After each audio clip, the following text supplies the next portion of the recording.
별들의 매매리그 순위 보겠습니다. 1위는 박승용 전문가입니다. 19.93% 수익률로 1위를 지키고 있습니다.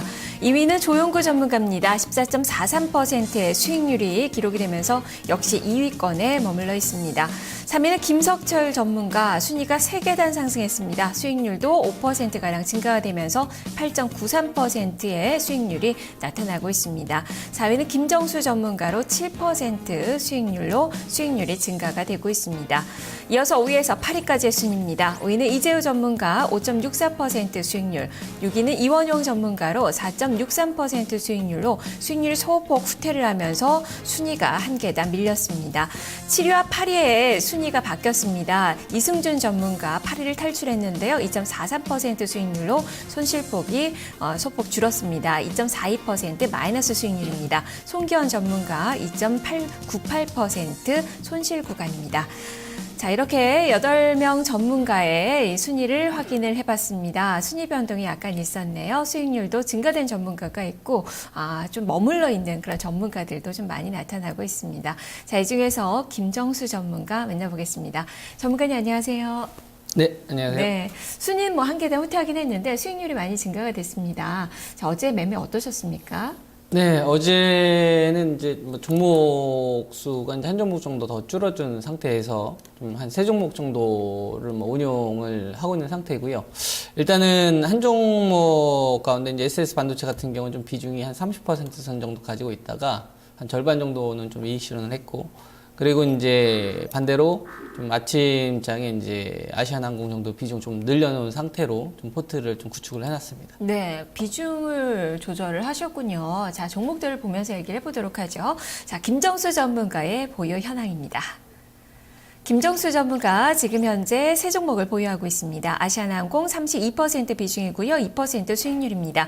SS 반도체 6%가량 수익이 나고 있고 13% 비중을 싣고 있습니다. 주식회사 LG 31% 비중 3.73%의 수익이 현재 나고 있는 상태입니다. 지금 현금 보유 비중 21%로 나타나고 있습니다. 자, 이렇게 종목들을 좀 살펴봤는데 아시아나항공은 어제 추가적으로 매수를 하시고 또 SS 반도체 는 비중을 좀 절반 정도 줄이셨어요. 이렇게 비중 조절하신 이유, 이 종목에 대해서 설명을 해주세요. 네, 지금 시장이 전고점을 돌파를 한다고 해서요. 연속적인 시세가 나온다라기보다는 오히려 강세 흐름을 좀 보였다가 그 다음날 대밀리는 경우가 상당히 좀 많이 나옵니다. 한국전력이 전고점 뚫었던 이런 패턴이라든가 S1이라든가 이런 주식들도 전고점을 돌파를 하는 데 있어서 중간에 이제 등락이 계속 반복이 되고요. 반대로 이제 바닥에서 오히려 탈피되는 주식들이 좀 연속성을 좀 가지고 있는 단계이기 때문에 지금은 좀 끌고 가는 섹터 쪽과 그다음에 이제 매매를 통한 수익을 좀 확정짓는 전략이 좀 가장 좀 효율적으로 판단을 해가지고 이렇게 좀 운영을 하고 있습니다. 네, SS 반도체의 경우에는 이제는 어느 정도 매도할 자리가 됐다라는 판단이신 건가요? 아니, 그것보다도 좀 더 회전을 시키고 싶은 목적이 있는 겁니다. 그러니까 지금 이 주식뿐만 있는 게 아니고요. 지금 코스닥 내에서는 그동안에 스마트폰이나 태블릿 PC가 이제 주를 좀 이뤘다고 한다면 이들 쪽에서 좀 약간 가격 부담이 있다 보니까 이걸 좀 대체해주는 이제 비메모리 관련된 주식들이 이제 반등이 나오는 거고, 그 다음에 이것이 이제 LED 관련된 주식이라든가 아몰레드 관련된 주식들까지 확산이 되고 있는 상태이기 때문에 이들 쪽으로 좀 계속 교차 매매하는 게 훨씬 더 계좌 수익률 측면에서는, 재고 측면에서는 효율적으로 판단을 해가지고요. 이렇게 좀 전략을 가져가고 있는 단계라고 보시면 됩니다. 알겠습니다. 종목도 교체를 또 생각을 하고 계셔서 잠시 후에 좀 들어보도록 하겠습니다. 자, 오늘 장에 대한 이야기 또 해보도록 하죠. 자, 오늘 장 체크 포인트 3가지 화면을 통해서 정리를 해보겠습니다. 하나, 삼성전자 잠정 실적 발표대 시장 예상치. 둘, 자금 회전율 의미 있는 상승 확인. 셋, 장대 음봉 거래량 증가 업종 확산 여부. 이렇게 3가지 체크포인트 중에서 먼저 첫 번째, 삼성전자 잠정 실적 발표대 시장 예상치에 대해서 살펴보겠습니다.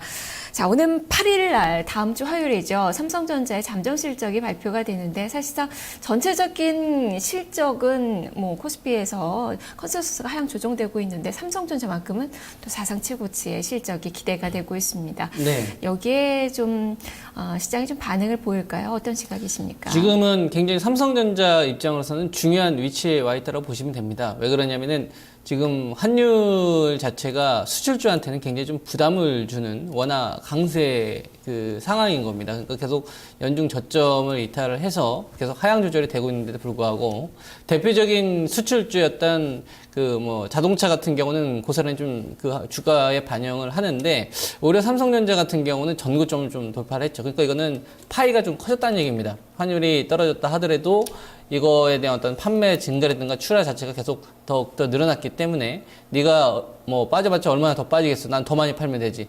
이게 이제 어떻게 보면 주식 시장에 이제 반영이 되고 있는 거거든요. 그러다 보니까 지금 실적에 대한 이 부분이 기대치가 상당히 좀 높아진 게 사실입니다. 2011년도 이제 4분기부터 그 삼성전자의 그 발표되었던 이제 영업 실적을 보게 되면은 거의 그 4조 원대부터 이제 8조 원대까지 수직 상승하는 이런 좀 엄청난 흐름을 좀 보였고요. 그 다음에 이번에는 거의 9조 원 수준을 좀 예상을 하고 있는 상황이기 때문에 좀 시장의 기대치가 높아진 상태에서 만약에 이걸 좀 충족을 한다면 환율이 좀 떨어졌다 하더라도 삼성전자니까 이 정도 실적이 나오는구나. 어느 정도 좀 타협점이 이루어지게 될 텐데 반대로 좀 시장 예상치보다 좀 다운되는 흐름이 나온다고 한다면 그래 네가 아무리 잘 판다 하더라도 환율의 영향권으로부터는 좀 벗어날 수 없겠지. 이런 식으로 좀 공감대가 바뀔 수가 있거든요. 그러다 보면은 자연스럽게 좀 시장 흐름이 재편될 수 있기 때문에 요거에 대한 부분을 좀 반드시 좀 체크를 하셔야 될 걸로 판단을 합니다. 네, 사실상 수출주 하면 IT와 자동차를 그동안에 떠올렸는데 이제는 IT와 자동차가 별개로 좀 취급을 받고 있어요. 그만큼 뭐 자동차는 뭐 일본과의 경쟁이 상당히 많이 나타나고 있는 그런 업종인 반면에 이 IT는 지금 뭐 삼성전자의 거의 뭐 독주가 나타나고 있기 때문에 환율의 이 민감도가 좀 많이 떨어지지 않았나 싶은데 어쨌든 이렇게 핸드폰이 많이 팔리면서 이제는 뭐 컨센서스가 9조 원 영업이익이 9조 원으로 나타나고 있는데 전반적인 컨센서스가 8조 4천억이더라고요. 8일 날 좀 확인을 해봐야 될 것 같습니다. 자, 두 번째 체크포인트로 넘어가 보겠습니다. 자금 회전율 의미 있는 상승 확인. 이것은 어떤 의미를 좀 뭐 내포를 하고 말씀해 주시는 건가요? 네, 지금 여러분들이 이렇게 좀 보시면 될 것 같습니다. 그러니까 지금 그동안 낙폭과대주들 반등이 좀 세게 나왔잖아요. 화학, 철강, 뭐 조선, 그다음에 뭐 증권, 은행까지. 그러면 이것이 과연 물려있는 사람들이 손실이 줄어드는 사람들이 더 많을 것이냐, 아니면은 2년이나 1년 동안 주식 한 번도 투자하지 않다가 완전 최저점에 사가지고 지금까지 수익을 누리고 있는 사람들이 더 많을까? 이건 조금만 생각해보면 알거든요. 그러니까 대다수 물렸던 사람들이 손실을 줄어들고 있는 상황인 겁니다. 엄밀히 말하면은. 그러한 가운데에서 이 사람들이 지금 고민을 하고 있는 단계다 이거죠. 내가 이제 종목을 갈아타야 되나? 아니면 내가 이 주식을 좀 그동안 고생을 했는데 이거를 좀 더 한번 가져가 볼까? 이걸 좀 고민하고 있는 단계고요. 또 반대로 지금 시장에서 전기전자를 비롯한 이제 자동차도 완전히 좀 극으로 날리고 있는 단계이기 때문에 뭐 지수가 전고점을 돌파를 한다 하더라도 오히려 급락 나온 주식들이 좀 많이 나오죠. 그러다 보니까 투자가들이 상당히 좀 고민을 많이 하고 있는 단계입니다. 근데 이제 시장에 대한 이제 기대치가 높아지다 보니까 주식을 좀 함부로 교체하지도 못하던 상황이고요. 그렇기 때문에 지금 자금 회전율, 이 주식을 보유하고 있는 사람, 내가 어떤 특정 주식을 보유하고 있는 사람들의 입장에서는 이 주식을 계속 들고 있는 상황이라는 얘기, 회전을 시키지 않고 그렇기 때문에 자금 회전율이 거의 최저치에 가 있는 상황입니다. 예, 근데 재미난 거는 뭐냐면은 MLF 자금 같은 경우는 급격하게 떨어지고 있거든요. MLF 같은 경우는 이제 머니마켓 펀드라고 해가지고 우리가 이제 안정자산이라고 생각하시면 됩니다. 그러니까 시장도 약간 불확실하고 그다음 그렇다고 뭐 금이라든가 아니면은 외화자산에 투자하기도 좀 그렇고 그러면 은행에 넣게 되면 너무 좀 약간 이자가 나오지 않다 보니까 잠깐 이제 피해 있는 자금이거든요. 근데 이 자금이 지금 급격하게 빠지고 있는 상황입니다. 어떻게 보면 이게 대기 자금이거든요. 그럼 이게 시장으로 들어와가지고 떠받치는 이런 역할을 좀 해줘야 되는데 자금은 지금 다 대기하고 있는 상태인데 아직 주인들이 지금 꼼짝 안 하고 있는 상황이니까 이 사람들이 지금 활발하게 움직이게 되게 되면 시장이 좀 재편되는 이런 흐름들이 좀 나타날 수가 있겠죠. 그래서 지금은 가장 중요한 것이 자금 회전율의 변화가 반드시 좀 핵심으로 좀 등장하지 않겠느냐. 이렇게 좀 보시면 될 것 같습니다. 네, 그만큼 대기자금은 상당히 풍부한데 아직까지 이 자금이 증시로 유입되기에는 환경이 완벽하게 조성이 되지 못했기 때문에 그 흐름을 좀 봐야 될 것 같네요. 자, 세 번째 체크 포인트로 넘어가 보겠습니다. 장대 음봉 거래량 증가 업종 확산 여부. 자, 이것은 어떤 의미인지 일단 뭐 장대 음봉이 나타나면서 거래가 증가됐다라는 건 좋은 신호는 아니에요. 네. 어제 뭐 자동차 종목군들이 바로 이런 모습이 나타났는데요. 자, 여기서 어떤 의미를 찾을 수 있을까요? 네, 거래량이 가지고 있는 의미는 상당히 좀 다양하게 우리가 해석을 합니다. 하지만 이제 딱 두 가지로 나눠서 우리가 볼 수가 있는데, 일단 장대 양봉이 나왔을 때 거래량 증가는 아침보다 종가의 가격이 높다는 얘기니까 이제 사람들 수익권 긍정적으로 우리가 좀 해석을 하고요. 반대로 이제 장대 음봉이 나왔을 때는 아침에 매수하는 사람들이 종가에 갔을 때 손실이 나는 거고, 거래량이 증가했다는 얘기는 더 많은 사람들이 손실이 좀 가담이 되고 있는 상황이기 때문에 우리가 좋지 않게 해석을 하죠. 그래서 지금 현재 시장에서는 거래량이 그동안 없이 상승을 했었습니다. 거래대금도 불과 5조 원 이하권, 거의 3조 원에서 4조 원 정도의 흐름만으로도 지수가 거의 뭐 2,000선 넘어가는 흐름이 나왔거든요. 근데 최근 들어서는 지수가 거래량이 조금씩 붙고 있습니다. 근데 이 거래량이 얄밉게도 음봉이 발생이 되었던 섹터들이 나오면서 좀 거래량이 증가를 합니다. 그러니까 쉽게 말해가지고 기관들이 그냥 안 되겠다, 이거 도저히 이 주식 완전 재편을 해야겠다 해가지고 그 업종을 버린다는 얘기죠.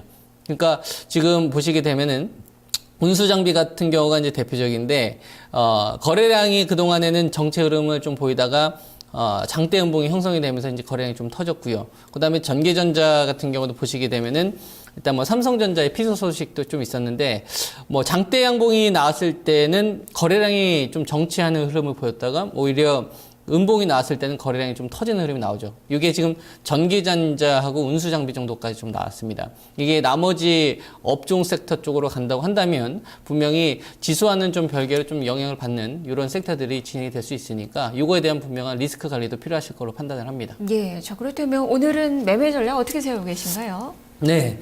지금은 코스피 쪽으로 보게 된다면요, 낙폭 후발 반등주를 보셔야 될 것 같다는 말씀을 드리겠습니다. 이게 그 말이 좀 어려울 수 있는데요, 낙폭 후발 반등주라는 건 무슨 얘기냐면은 그 시장에서 그동안 반등이 아예 좀 진행되지 않았던 섹터들이 이제 반등이 나온다는 얘기죠. 대표적인 게 뭐 두산중공업이나 뭐 항공주도 대표적일 수가 있고요.